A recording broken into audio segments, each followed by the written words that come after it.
Hi friends, ஆம்ரேன் brand பொறுத்த வரைக்கும் அதிகமான பவர் பேங்க் இந்தியாவில் மேனுஃபேக்சர் பண்ணி சேல் பண்ணுறாங்க அப்படின்னு சொல்லலாம். குறிப்பாக அமேசான் மற்றும் ஃப்ளிப்கார்ட்டில் ஆம்ரேன் பிராண்டோட பவர் பேங்க் அதிகமாக சேல் ஆகுது. ரீசெண்டாக ஆம்ரேன் பிராண்ட்லேருந்து இந்த ரக்கெட் பவர் பேங்க் லான்ச் பண்ணியிருக்காங்க. இந்த வீடியோவில் இதை பற்றி பார்க்கலாம். வாங்க ஆரம்பிக்கலாம். பாக்ஸ் பேக்கேஜிங் ரொம்ப சிம்பிளாக காம்பேக்டாக பண்ணியிருக்காங்க. பாக்ஸோட ஃப்ரண்டில் பார்த்தீங்க அப்படின்னா பவர் பேங்க் ஃபோட்டோ போட்டிருக்காங்க. பின்னாடி பார்த்தீங்க அப்படின்னா இதோட ஸ்பெசிஃபிகேஷன் எல்லாமே ஹைலைட் பண்ணியிருக்காங்க. பாக்ஸை ஓப்பன் பண்ணால் உள்ளாடி பவர் பேங்க் வச்சுருக்காங்க. அதுக்கப்புறமா கேபிள் பொறுத்த வரைக்கும் நார்மலாக இல்லாமல் நல்ல குவாலிட்டியான கேபிள் கொடுத்துருக்காங்க. அதுக்கப்புறமா ஒரு கார்டு இருக்குது. அதை ஸ்கேன் பண்ணி வாரண்டி ரெஜிஸ்டர் பண்ணிக்கோங்க.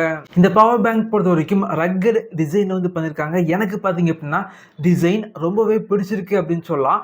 பவர் பேங்கோட வெயிட் பொறுத்த வரைக்கும் ரொம்ப அதிகமாக இல்லை அப்படின்னு சொல்லலாம். கையில் வச்சு யூஸ் பண்ணுற அளவுக்கு ரொம்பவே காம்பேக்டாக டிசைன் பண்ணியிருக்காங்க. பவர் பேங்கோட ஃப்ரண்டில் மேலே டாப்பில் பார்த்தீங்க அப்படின்னா எல்இடி இண்டிகேட்டர் வச்சுருக்காங்க. அதுக்கு கீழே பார்த்தீங்க அப்படின்னா ஆம்ரேன் அப்படிங்கிற பிராண்டிங் பண்ணியிருக்காங்க. பவர் பேங்கோட பின்னாடி பார்த்தீங்க அப்படின்னா பேட்டரி கெப்பாசிட்டி மென்ஷன் பண்ணியிருக்காங்க. அதாவது இந்த பவர் பேங்கோட பேட்டரி கெப்பாசிட்டி பொறுத்த வரைக்கும் 20,000 mAh இருக்குது. இந்த பவர் பேங்க் பொறுத்த வரைக்கும் ரக்கட் டிசைனில் இருக்கனால அவுட்டோர் யூசேஜுக்கு ரொம்பவே நல்லாயிருக்கும். பவர் பேங்கோட மேலே டாப்பில் பார்த்தீங்க அப்படின்னா பவர் பட்டன் இருக்குது. இது பக்கத்தில் பார்த்தீங்க அப்படின்னா வெறும் 2 சார்ஜிங் போர்ட் மட்டும்தான் இருக்குது. அதாவது டைப் சி போர்ட் இருக்குது. அது பக்கத்தில் பார்த்தீங்க அப்படின்னா யூஎஸ்பி ஏ போர்ட் இருக்குது. இந்த 2 போர்ட் பொறுத்த வரைக்கும் இன்புட் மற்றும் அவுட்புட் இருக்குது. இந்த பவர் பேங்கை 20 வாட்ஸ் சார்ஜரை யூஸ் பண்ணி சார்ஜ் பண்ணிங்க அப்படின்னா 7 மணிக்கூரில் ஃபுல்லாக சார்ஜ் பண்ணிக்கலாம். இதோட சார்ஜிங் ஸ்பீட் பொறுத்த வரைக்கும் இந்த பவர் பேங்க் யூஸ் பண்ணி உங்களுடைய மொபைல் ஃபோனை நீங்கள் டைப் சி சார்ஜிங் போர்ட் வழியாக நீங்கள் சார்ஜ் பண்ணிங்க அப்படின்னா மேக்ஸிமம் 22 வாட்ஸ் வரைக்கும் ஸ்பீடு இருக்குது. அது மட்டும் இல்லாமல் யூஎஸ்பி ஏ போர்ட் வழியாக உங்களுடைய மொபைல் ஃபோனை சார்ஜ் பண்ணிங்க அப்படின்னா மேக்ஸிமம் 22.5 வாட்ஸ் ஃபாஸ்ட் சார்ஜிங் உங்களுக்கு கிடைக்குது.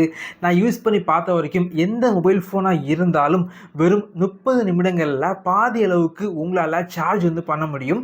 பேட்டரி கெப்பாசிட்டி பொறுத்த வரைக்கும் அவங்க சொன்ன அளவுக்கு கெப்பாசிட்டி கண்டிப்பாக இல்லை அப்படின்னு சொல்லலாம். ஸோ ஒரு மொபைல் ஃபோனை பார்த்தீங்க அப்படின்னா பெரும்பாலும் 3 வாட்டி ஃபுல்லாக சார்ஜ் பண்ண முடியுது. அதுக்கப்புறம் பார்த்தீங்க அப்படின்னா ஒரு 20% மட்டும்தான் சார்ஜ் பண்ண முடியுது அப்படின்னு சொல்லலாம். என்னை பொறுத்த வரைக்கும் ரொம்ப ஒரு குவாலிட்டியான பவர் பேங்க் அப்படின்னு சொல்லலாம். ஆனால் ப்ரைஸ் பார்த்தீங்க அப்படின்னா கொஞ்சம் அதிகமாக சேல் பண்ணுறாங்க. என்னை பொறுத்த வரைக்கும் 1,500 ரூபாய் செக்மெண்ட்டுக்கு உள்ளாடி சேல் பண்ணாங்க அப்படின்னா இந்த பவர் பேங்க் ஒரு பெஸ்ட்டான சாய்ஸாக இருக்கும். இதே போல் வீடியோஸ் நீங்கள் பார்க்கணும் அப்படின்னா நம்முடைய சேனலில் சப்ஸ்கிரைப் பண்ணி உங்களுடைய சப்போர்ட்டை பண்ணுங்கள். Thank you friends. தேங்க்ஸ் ஃபார் வாட்சிங்.